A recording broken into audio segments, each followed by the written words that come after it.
outro tema que nos junta aqui, este mais próximo da nossa realidade geográfica e temporal, prende-se com um relatório que foi dado a conhecer recentemente por uma organização não governamental anticorrupção que aponta que 54% dos membros em Portugal, desde o 25 de Abril, desempenharam funções na banca. Pergunto-lhe, professor Sardica, se em Portugal temos políticos corruptos ou uma sociedade complacente. Podemos ir por esse caminho, mas antes, se calhar, temos que reparar, e acho esse número, de facto, nós tínhamos um bocadinho a ideia de que há uma relação estreita entre poder político por um lado e poder económico e banca, empresas públicas, etc., por outro.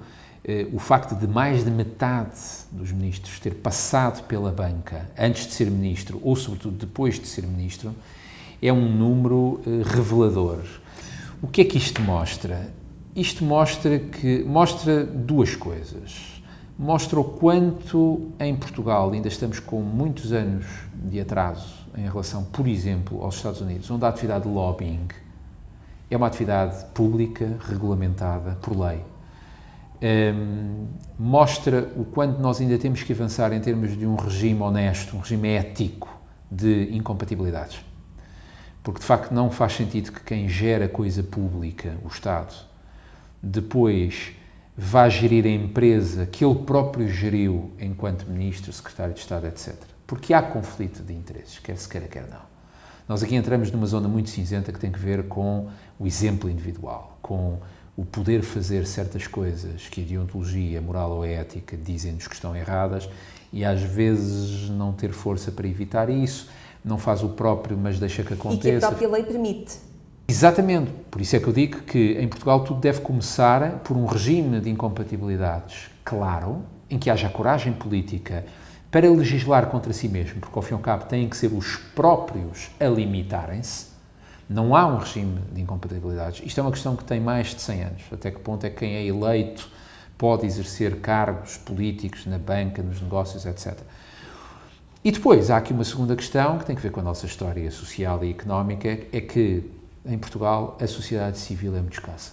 O Estado tem um domínio sobre as pessoas, sobre a economia, sobre a velha ideia de que enriquecer em Portugal é estar colado ao Estado. O negócio com o Estado, o contrato com o Estado, a empresa pública. Havia desde o século XIX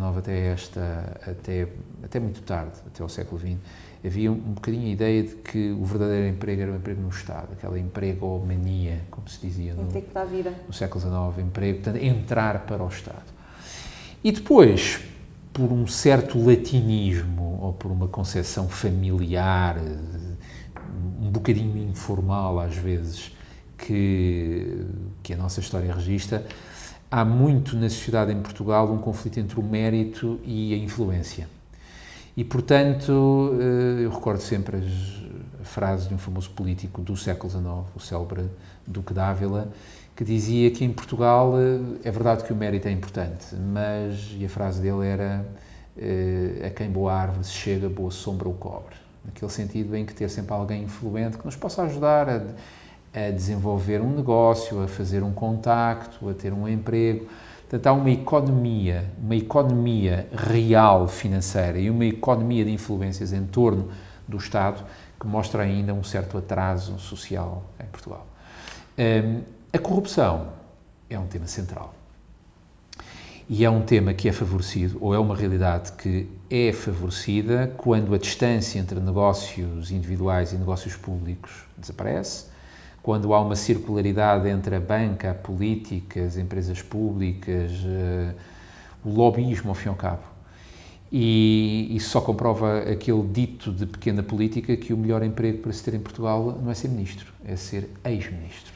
Porque o ser ex-ministro abre-nos ou abre-lhes as portas para um cargo mais ou menos rendoso num banco, numa empresa pública, porque, de facto, os ex-ministros têm carteiras de contactos muito importantes. São facilitadores, que é outro termo que agora se utiliza muito, felizmente ou infelizmente. E, portanto, nada, se calhar, como contratar um ex-ministro, porque ele abre-nos portas e consegue negócios que, de outra maneira, não são possíveis. Mas estamos a falar de uma zona cinzenta de economia de favores e de economia informal, que convém termos sob olho. Temos acompanhado nos últimos dias o desenrolar deste caso em relação aos vistos Gold, que desembocou há dias recentemente com a demissão do Ministro da Administração Interna, Miguel Macedo. Pergunto-lhe se esta demissão é um sinal ou apenas a ponta de um iceberg onde o que está para além do visível vai acabar por continuar a ser invisível. Vamos ver o que é que este caso vai dar. Enfim, o caso dos vistos Gold surgiu há alguns dias, não sabemos ainda que contornos é que tem, sabemos que há figuras na hierarquia pública importantes alegadamente envolvidas, eu sublinho este termo, que é um termo utilizado por todos os mídias, alegadamente envolvidos, para salvaguardar que pode haver aqui inocentes que estão a ser investigados, mas que não dá em nada. A demissão do Ministro há dias. Em primeiro lugar, eu acho que é um exemplo de moralidade pública importante. É um exemplo do que é compreender bem que há responsabilidades imediatas, que não são suas. Nós sabemos que até onde a investigação neste momento vai, o ex-ministro está completamente isento. Mas há uma responsabilidade política. Portanto, há uma questão de legitimidade política, como ele próprio salientou, que não pode deixar de recair sobre ele. Portanto, a demissão justificava-se neste caso. É pena que tenha acontecido assim, até porque, a meu ver, não sou especialista, mas penso que estava a fazer uma obra boa, uma gestão boa. Vamos, e como cidadão, a única coisa que eu posso dizer é, oxalá, o dano seja contido apenas em alguns nomes, porque o potencial de destruição de confiança pública que um caso destes pode ter é enorme. E não me parece que o país, na situação frágil, do ponto de vista social e económico em que está, não parece que o país, para utilizar um termo menos académico, não parece que o país aguente um novo escândalo destes. Porque BPN, escândalo BES, escândalo Vistos Gold e mais se calhar uns quantos que vão surgir, começam a ser escândalos a mais e, portanto, começa a haver aqui um padrão de uma certa incúria, de um certo clima de salve-se quem puder, entre aspas. Eu sei que estou a ser um bocadinho radical, mas quando as autoridades do Estado aparecem aos olhos dos eleitores como as autoridades que permitem que isto aconteça e que estão diretamente envolvidas ou alegadamente envolvidas, começamos a destruir um laço da democracia em si que é fundamental, que é a confiança pública. E a confiança pública levar-nos-ia a questões como a ética pública, a ética de serviço público, a moral pública. Com danos para a própria cidadania. Com danos enormes, porque cada vez mais se cavam fenómenos ou de radicalismo político, ou de abstenção política, ou de quebra de confiança. Nós, todas as semanas, jornais e mídia em geral fazem aqueles índices de qual é a confiança pública nos órgãos de soberania, no ministro A, B ou C, e o que nós vemos são setas vermelhas e não setas verdes. E começamos a olhar à nossa volta e pensar que alternativas é que temos, quando as alternativas também, volta e meia, aparecem envolvidas ou aparecem... Porque lá está, como a elite política em Portugal e como o Estado em Portugal absorve tudo, eu acho que não há hoje candidatos a político que nunca tenham tido negócios com o Estado. Portanto, começa a ser difícil uma verdadeira alternativa, porque se nós investigarmos bem, mesmo aqueles que hoje estão na oposição já foram poder, e portanto nós temos um clima...